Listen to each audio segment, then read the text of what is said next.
عالیہ حمزہ اور صنم جاوید کو کل رات 9 بجے اچانک سرگودا شفٹ کر دیا۔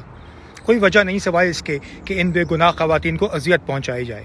عدت کیس میں بے غیرت وکیل رضوان عباسی، بے شرم مانکا اور ٹاؤٹ جج شاہ رخ کو استعمال کر کے ایجنسی نے ڈرامہ رچایا، عدالت اور نظام انصاف کا تماشا بنایا، بالکل جیسے اسلام کا تماشا عدت کیس میں بنایا۔ چند ججوں کے علاوہ سب اعلی کار بنے ہوئے ہیں، ملک کی معیشت کا بھی بیڑا غرق کر دیا۔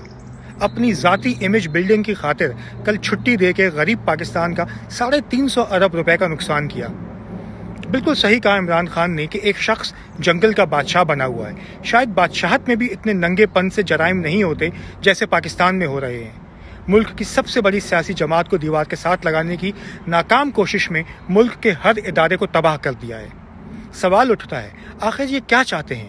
اگر یہ ملک اور آئین سے غداری نہیں تو اور کیا ہے؟ پاکستانی سب کچھ دیکھ بھی رہے ہیں، سمجھ بھی رہے ہیں، اور یہ سب کچھ تاریخ کے ریکارڈ کا حصہ بن رہا ہے۔ یہ 1971 نہیں کہ حقائق مسخ ہو جائیں گے۔ ایک ایک غیر قانونی حرکت سوشل میڈیا پہ ریکارڈ بن رہی ہے اور آپ کے خلاف چارج شیٹ کا حصہ ہے۔ یہ تحریک اب روکی نہیں جا سکتی۔ حقیقی آزادی تو ہم کسی بھی قیمت پہ حاصل کریں گے، لیکن آپ اپنے لیے گہرے سے گہرا کھودے چلے جا رہے ہیں، باہر نکلنا ناممکن بناتے جا رہے ہیں۔ شاید کوئی عقل کا استعمال کر لے۔